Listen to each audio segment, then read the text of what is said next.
തിരുവനന്തപുരത്ത് നിന്നാണ് ഷഫീദ് റാവുത്തർ ചേരുന്നത്. ഷഫീദ്, അങ്ങനെ ഉപതെരഞ്ഞെടുപ്പിലേക്ക് കടക്കുന്നു, പ്രതീക്ഷിച്ചിരുന്നതാണ്. പക്ഷേ ഇടയ്ക്ക് അത് നീണ്ടുപോകുന്നു എന്ന പ്രതീതി വന്നു. ഒടുവിൽ അപ്രതീക്ഷിതമായി ഒരു പ്രഖ്യാപനം. ഷഫീദ്, വിവരങ്ങൾ എന്തൊക്കെയാണ്?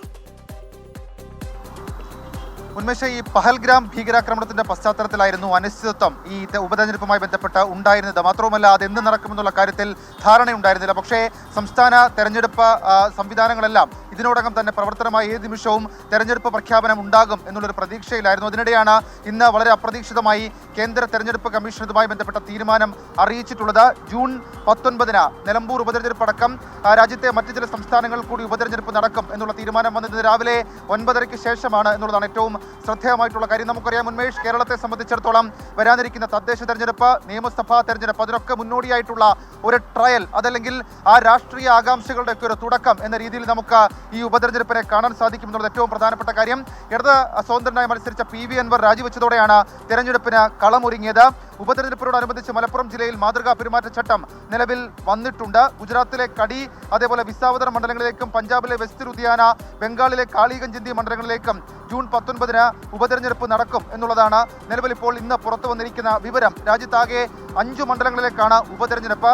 ഇതിൽ വിജ്ഞാപനം നാളെ നിലവിൽ വരും എന്നുള്ളതും തെരഞ്ഞെടുപ്പ് കമ്മീഷൻ അറിയിച്ചിട്ടുണ്ട്. ജൂൺ 2 വരെ നാമനിർദ്ദേശ പത്രിക സമർപ്പിക്കാം. 3 സൂക്ഷ്മ പരിശോധന. നാമനിർദ്ദേശ പത്രികകൾ പിൻവലിക്കാനുള്ള അവസാന തീയതി ജൂൺ 5 ആണ്. ഉപതെരഞ്ഞെടുപ്പ് എത്രയും വേഗം നടത്തണമെന്ന് ആവശ്യമുന്നയിച്ച് PV അൻവർ നേരത്തെ കേന്ദ്ര തെരഞ്ഞെടുപ്പ് കമ്മീഷന് കത്ത് നൽകിയിരുന്നു. LDF-നെ സംബന്ധിച്ചിടത്തോളം സ്വാഭാവികമായും PV അൻവറിനുള്ള മറുപടിയായി ഉപതെരഞ്ഞെടുപ്പ് മാറും. UDF-നെ സംബന്ധിച്ചിടത്തോളം അവർക്ക് 2016 നഷ്ടപ്പെട്ടു പോയ കോട്ട തിരിച്ചുപിടിക്കാനുള്ള അവസരമാണ്. രണ്ട് മുന്നണികൾക്കൊപ്പം PV അൻവറിനെ സംബന്ധിച്ചും രാഷ്ട്രീയ ഭാവി നിർണ്ണയിക്കുന്ന വളരെ പ്രധാനപ്പെട്ട ഒരു തെരഞ്ഞെടുപ്പായി ഇത് മാറുകയും ചെയ്യുന്നുണ്ട് എന്നുള്ളതാണ് ഇതിന്റെ രാഷ്ട്രീയ വ്യാഖ്യാനം. ഇന്ന് കേരളത്തിന്റെ ചുമതലയുള്ള മുഖ്യ തെരഞ്ഞെടുപ്പ് ഓഫീസർ അവലോകന യോഗം ചേർന്നിരുന്നു. നിലമ്പൂർ ഉപതെരഞ്ഞെടുപ്പുമായി ബന്ധപ്പെട്ട അവലോകന യോഗം ചേർന്നിരുന്നു. ഈ മലപ്പുറം ജില്ലാ കളക്ടർ, ജില്ലാ പോലീസ് മേധാവി, സബ് കളക്ടർ, മറ്റ് മുതിർന്ന തെരഞ്ഞെടുപ്പ് ഉദ്യോഗസ്ഥർ എന്നിവരുൾപ്പെടെ ഈ യോഗത്തിൽ പങ്കെടുത്തു. ഇതിൽ തെരഞ്ഞെടുപ്പ് നടത്തലുമായി ബന്ധപ്പെട്ട കാര്യങ്ങൾ വിശദമായി തന്നെ ചർച്ചയായിട്ടുണ്ട്. വോട്ടർ പട്ടിക പരിഷ്കരണം, പോളിംഗ് സ്റ്റേഷനുകളുടെ ഒരുക്കം, തെരഞ്ഞെടുപ്പ് ഉദ്യോഗസ്ഥരുടെ വിന്യാസം, സുരക്ഷാ ക്രമീകരണങ്ങൾ, വോട്ടർ ബോധവൽക്കരണ സംരംഭങ്ങൾ തുടങ്ങിയ നിർണായക വശങ്ങളെക്കുറിച്ച് ഇന്ന് സംസാരിച്ച് തീരുമാനമെടുത്തിട്ടുണ്ട്.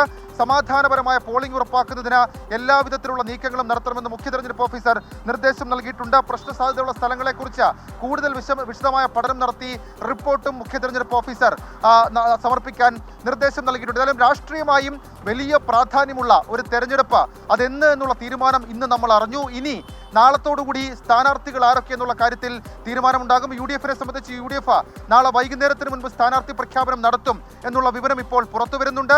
LDF-നെ സംബന്ധിച്ചിടത്തോളം UDF-ന്റെ സ്ഥാനാർത്ഥി ആര്, അല്ലെങ്കിൽ UDF ആരെ കൊണ്ടുവരുമെന്നുള്ളത് കണ്ട് അത് വെച്ച് കണക്കുകൂട്ടൽ നടത്തി സ്ഥാനാർത്ഥിയെ പ്രഖ്യാപിക്കാം എന്നുള്ളതാണ് LDF-ന്റെ തീരുമാനം. BJP-യും ഒരു തദ്ദേശ തെരഞ്ഞെടുപ്പ് ട്രയൽ എന്ന രീതിയിൽ തെരഞ്ഞെടുപ്പിൽ മുന്നിട്ടിറങ്ങും, തെരഞ്ഞെടുപ്പിൽ മത്സരിക്കുമെന്ന് BJP സംസ്ഥാന അധ്യക്ഷൻ രാജീവ് ചന്ദ്രശേഖർ ഇതിനോടകം തന്നെ അറിയിച്ചിട്ടുണ്ട്. ഉന്മേഷ്, ശരി. ഷഫീദ് റാവുത്തറാണ് വിവരങ്ങൾ നൽകിയത്.